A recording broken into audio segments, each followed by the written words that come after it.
Hi guys, for today's video, I'm going to be talking about my bad experience with DIRECTV.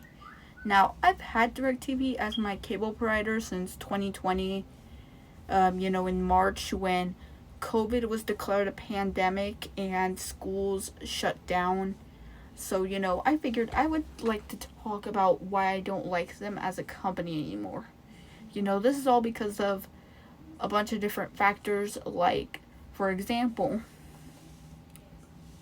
their price hikes, the fact that you have to bundle with them for internet to even get a good discount, and also what they did to me and my family when we tried to cancel them last week and yesterday, because yesterday was when we tried 2 times, and you're gonna find out why in this video. So first, I would like to start off by saying that before I had DIRECTV, I really didn't have any streaming services other than Netflix, but that's just because I have T-Mobile, and T-Mobile gives every customer free Netflix.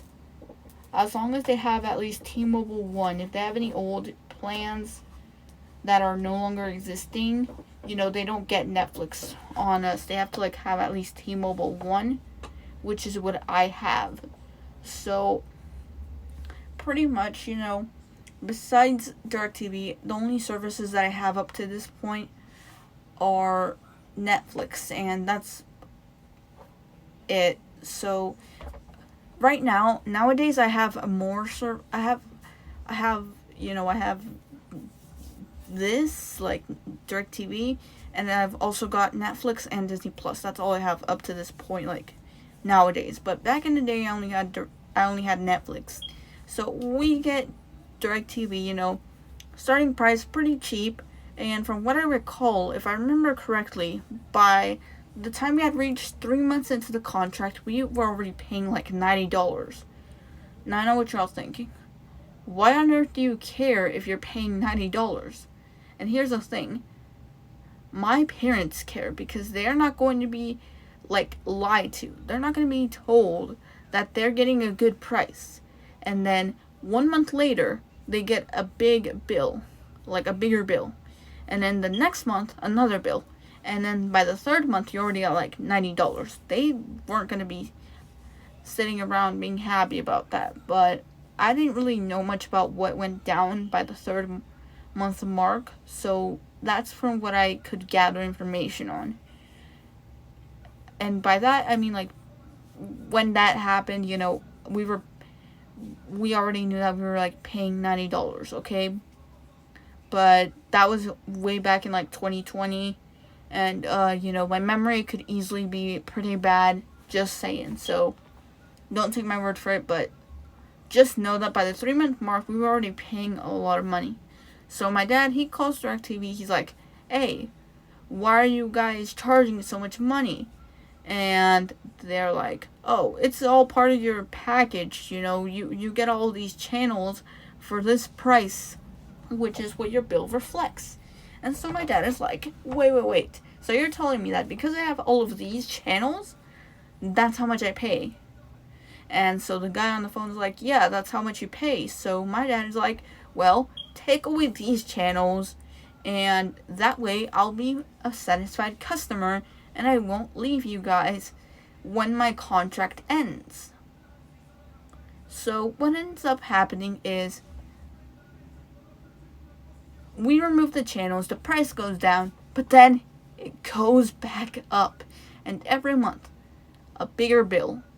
I'm pretty sure that this month we paid $176 for both the internet and the cable bundled. So that's a lot of money.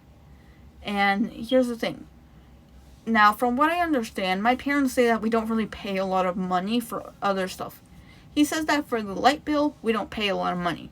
For water bill, not a lot of money. Gas bill, not a lot of money. And he says that it's less than $100. So I'm assuming that, from what I understand, from what everyone keeps on saying online, DIRECTV ends up costing a lot of money, to the point where it costs even more money than it does for you to pay all your utility bills. So really, DIRECTV isn't a necessity. It's more of a want. And that's not what I'm going to be talking about right now. I'm getting a little bit off track, but what you need to know is their prices are insanely huge. So, yeah. And then, they also, like, when we tried to cancel them, here was, like, our pretty bad experience. So right now I'm reaching over to my bed to pick up my iPod, because I took down some notes of this, and I took a photo of this, so that way I could have it on my iPod for this video, since I can't physically look at my phone and be recording at the same time. So we call, and the lady on the phone, when she finds out that we're trying to cancel the service, she's like doing the whole entire, like, sad, why are you leaving, come on, like, stay with us, with DIRECTV. And my dad's like, well, I don't really watch a lot of the channels on here, I just watch the local stuff. Which, from what I heard, cable companies don't tell you this, but there's a basic package that just has local channels. And then from there, you can add more channels. Now, for most providers that I've had in the past, the price is, if you want more channels, you gotta add like $7 to your bill for every channel that you want. So, the basic package, from what I hear online, is the most cheap package out there.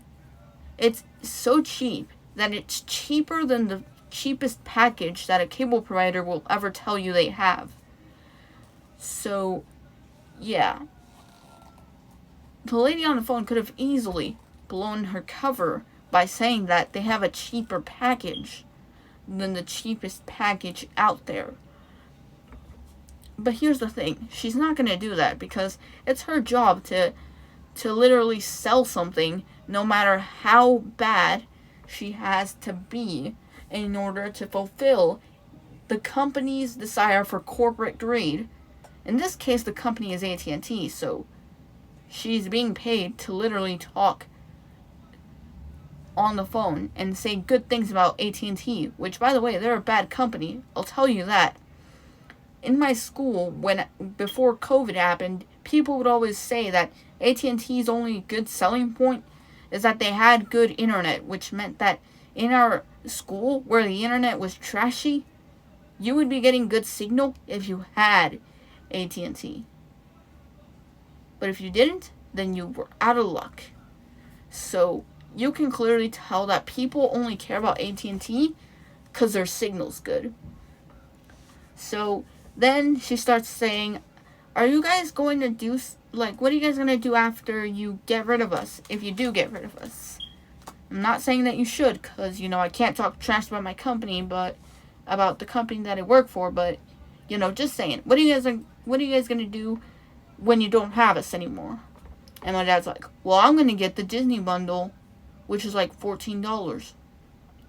And so she's like, oh, you're going to go over to streaming. Well, I'm going to tell you the truth about streaming. So then she starts saying that streaming requires internet from home. So here's the problem with that. So your claim is not wrong. You do need internet in some situations. Now, when I say internet, I'm not talking about cell signal, okay? That everybody has that. And if you don't, then you don't have a phone. Or you do have a phone, but you have Wi-Fi instead. So here's the thing. When she says internet, she's talking about Wi-Fi, people. It's plain and simple. She says that in order to stream, you gotta have Wi-Fi. But here's the thing. I'm making this video right now on an iPhone 13, like one of the iPhone 13s. Now, what does that mean? What does that mean to you, the person watching at home? That means that I have a phone with 5G. What's 5G?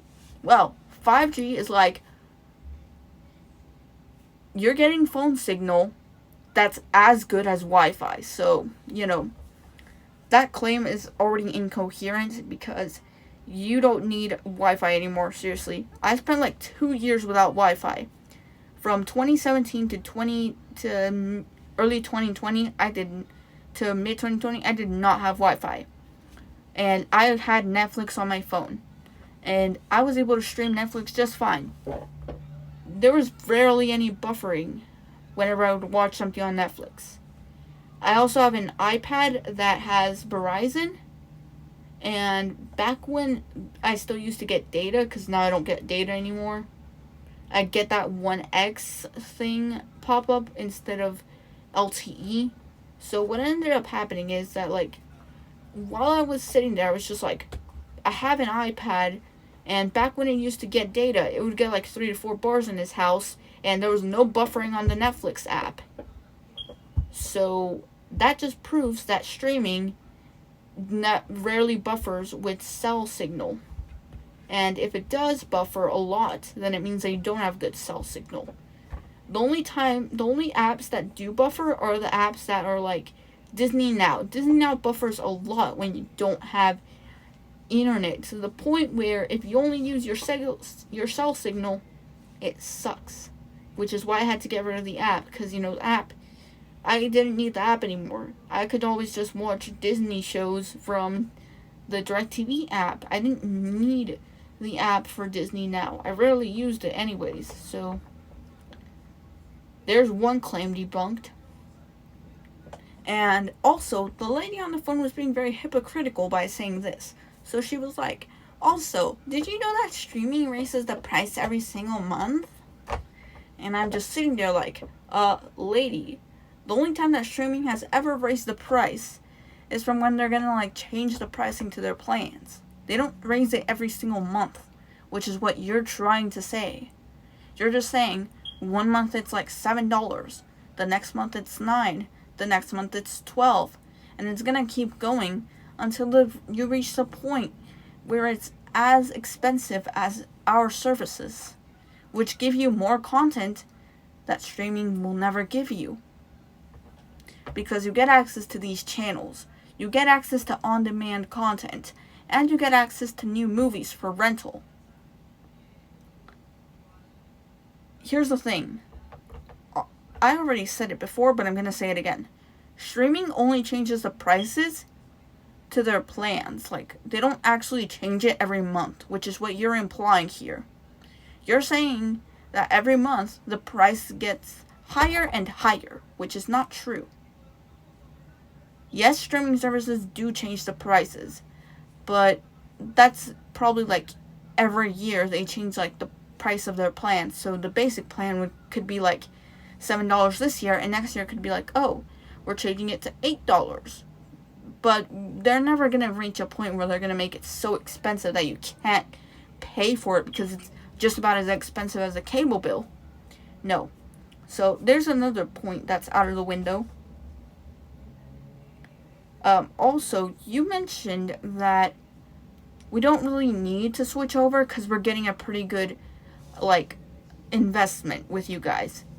What do I mean by that? Well, the lady on the phone was like, right now, the way you guys are doing it, it's pretty good what you guys are getting. You're getting DIRECTV, which means you're getting a bunch of these premium channels that you'll never get with basic TV.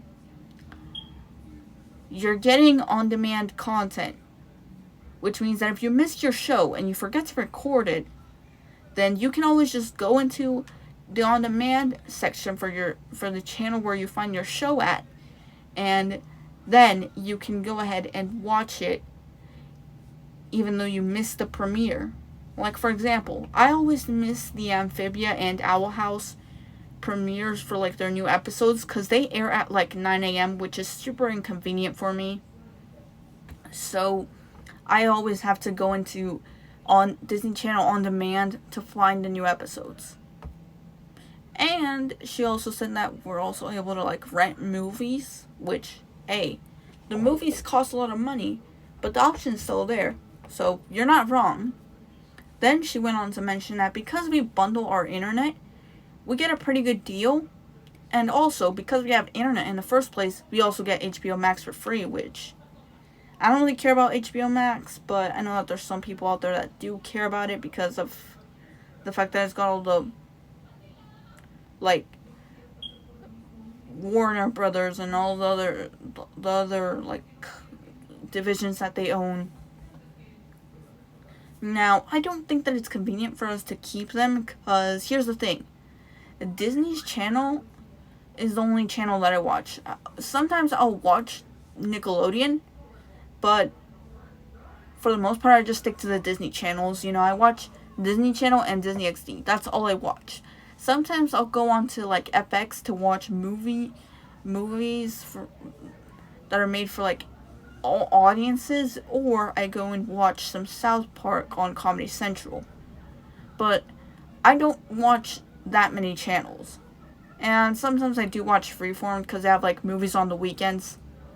So, just saying, I don't really use cable as much. I'm pretty much like my dad, except instead of watching local channels, I only watch some of the premium channels that you get on cable. Which means that it's not worth it for us to keep a service that I barely use.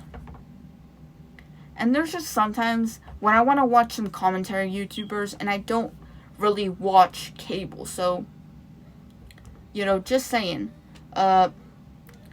you guys are going to give us like a discount because you all agreed, like as in you, DIRECTV, the lady on the phone, she was like, oh, I can't like do much for you guys except give you a $25 discount every month, which means that every single month they take away $25 from our bill, so we pay less. But that's going to be for 1 more year. And after that, we're going to go back to the same old shady business practices of like, oh, raising the prices so that way we make money. No matter how bad of a decision us being so greedy is. You know, so in the end, take it from me. Don't trust DIRECTV. I don't trust them right now because they said that they were going to take away $25 from our bill every month for 1 year. So that's why I don't trust them. I don't think they're going to do that. I think what they're going to do is like 1 month, which is like the next month because we already paid this month's bill. I think next month's bill, they're going to take away $25. But the month after that, they're going to go back to their same old shady practices. Or they're only going to do it for like quite a few months, and then once they think that they've gained our trust, they're going to go back to their shady practices, which I'm not looking forward to. So, yeah. On the plus side, I got Disney Plus now, so hey, it's a win-win situation because, you know, I get Disney Plus and my dad saves money, so it's not a bad thing.